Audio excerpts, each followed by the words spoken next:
વિદ્યાર્થી મિત્રો, જય દાદા દ્વારકાથી, જય માં ભવાની. કેમ છો બધા? મજામાં ને મિત્રો? આજનો શુભ દિવસ એટલે 15મી ઓગસ્ટ, આપણો 80મો સ્વતંત્રતા દિવસ. મિત્રો, આજે આપણે આઝાદ થયા, આપણે સ્વતંત્ર થયા, આપણે ગુલામીની ઝાડમાંથી મુક્ત થયા. અંગ્રેજો ગયે 80 વર્ષ થઈ ગયા, 80મો વર્ષનો પ્રવેશ થયો.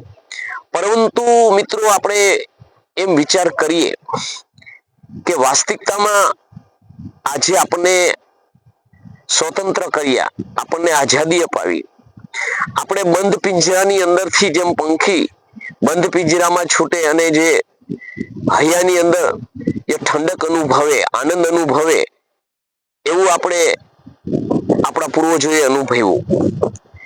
પરંતુ આની પાછળ જેણે આ જંગલમાંથી છોડાવવા માટે, અંગ્રેજોની જંગલમાંથી છોડાવવા માટે, દેશ માટે, રાષ્ટ્ર માટે જેને શાહિદી ઓરી બલિદાન આપ્યા, આ ખરેખર આત્માને તૃપ્ત થાય એવું કોઈ કાર્ય આપણે કર્યું છે ખરું?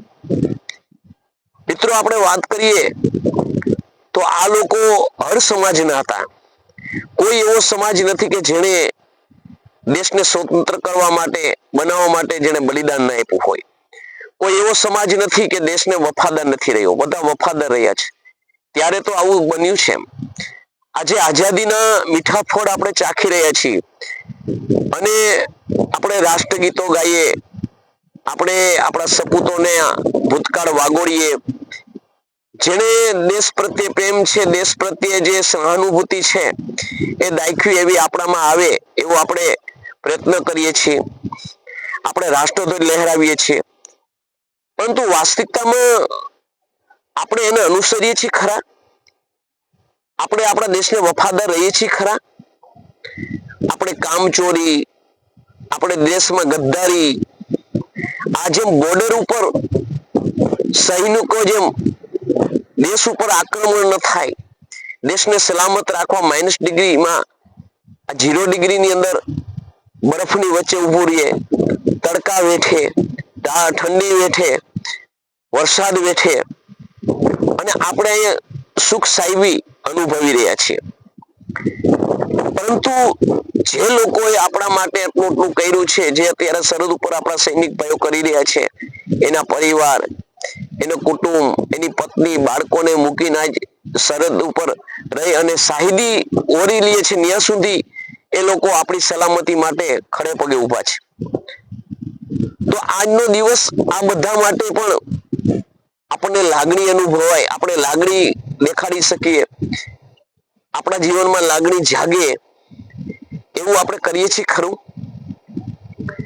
મિત્રો, અંગ્રેજોની જંગલમાંથી છોડાવી દેશ સ્વતંત્ર બન્યો અને જે આપણને હાથમાં સોંપ્યો, એ વીરોને સત નમન અને સો સલામ. પરંતુ આપણને એવું નથી લાગતું કે આપણી સ્વતંત્રતા જે આપણા પૂર્વજોએ, જે આપણા વડીલોએ, જે આપણા વીર પુરુષોએ, જે આપણા આગળના જે નેતાઓએ જે અપાવી, એ પાછી છીનવાઈ રહી છે?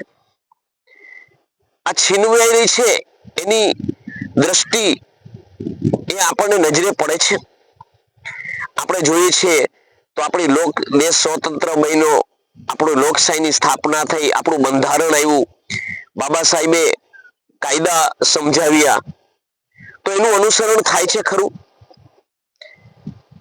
તગડા પગાર ખાવા વાળા આઈપીએસ અધિકારીથી માંડીને એક છેવટનો પટ્ટાવાળા સુધીના એવો એક અધિકારી મને બતાવો કે જેની સાંકળની અંદર વ્યક્તિગત પોતે નહીં પણ એની સાંકળની અંદર 100% દેશને વફાદાર હોય, દેશને પોતાનું જે કર્તવ્યનિષ્ઠ જે કર્તવ્ય હોય એ પોતે પાલન કરતો હોય.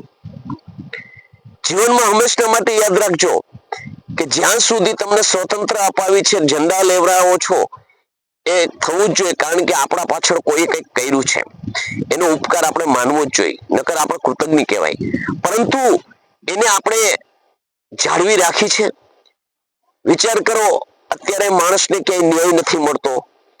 માણસ આજ રોડ રસ્તા ઉપર હડતાલ કરી રહ્યો છે, જય જવાન જય કિસાન, જેના ઉપર દેશ નિર્ભર હતો, એ બે વ્યક્તિ જ અત્યારે દુખી, એક ખેડૂત અને એક જવાન. આની વ્યથા વેદના કાયમી વધતી જાય છે.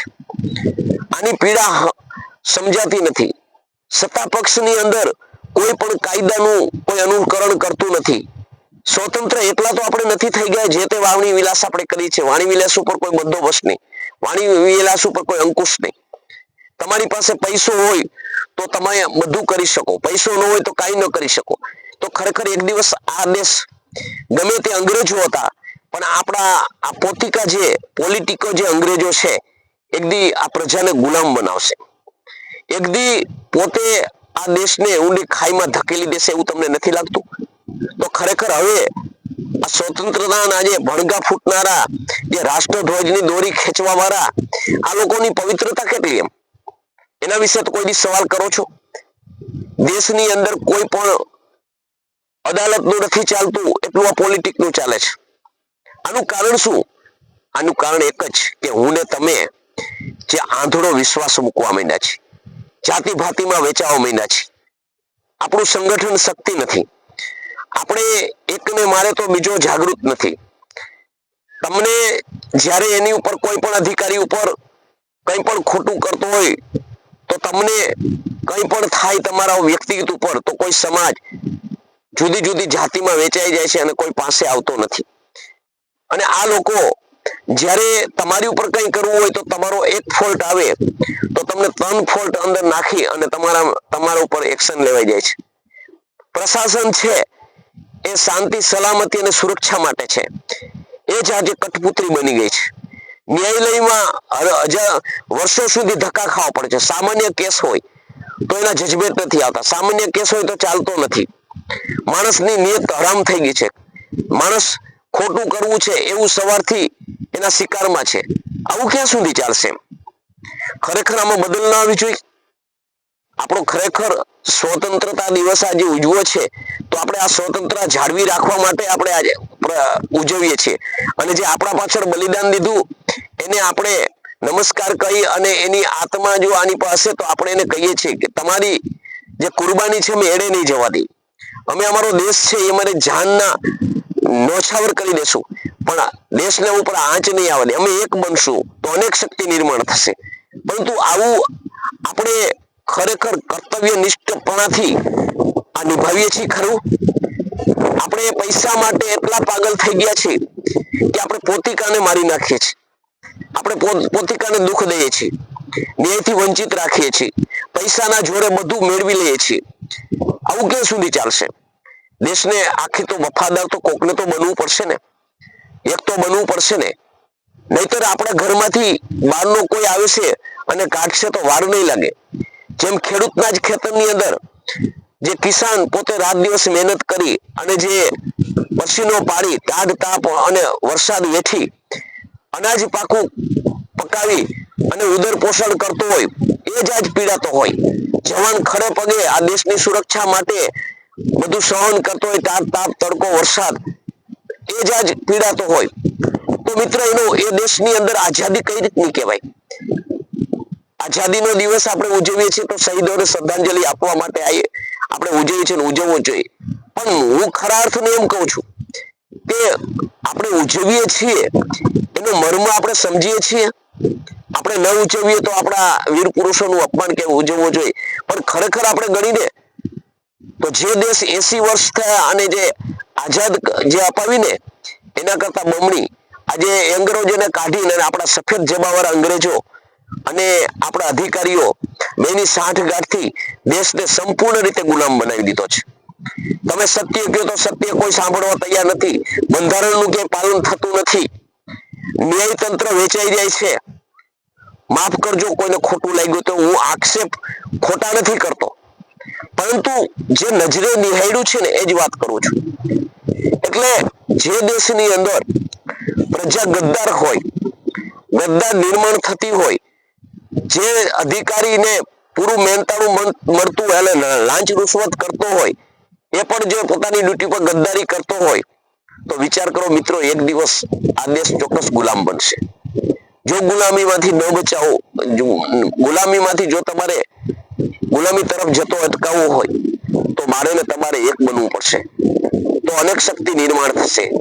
તમારે બંધારણનું પાલન અધિકારી નેતા ન કરે તો તમે પણ બંધારણને નમસ્કાર કરીને અને જો એ જે ભાષામાં તમારા ઉપર ઉપયોગ કરે ને એ ભાષામાં જવાબ દેતા શીખશો ને તો યાદ કરી લેજો, તો જ આપણો દેશ બસશે. જો ખોટું આમાં કઈ બોલાણું હોય તો માફ કરજો. જય માતાજી, જય દાદા દ્વારકાધીશ, જય માં ભવાની. અને આજના શુભ દિવસે સૌને મારી શુભકામના. આપણા સ્વતંત્ર દિવસના નિમિત્તે આપણા જે પાછળ જેણે જેણે બલિદાન આપ્યું એને પણ નમસ્કાર કરું છું, સત સત પ્રણામ કરું. જય માતાજી.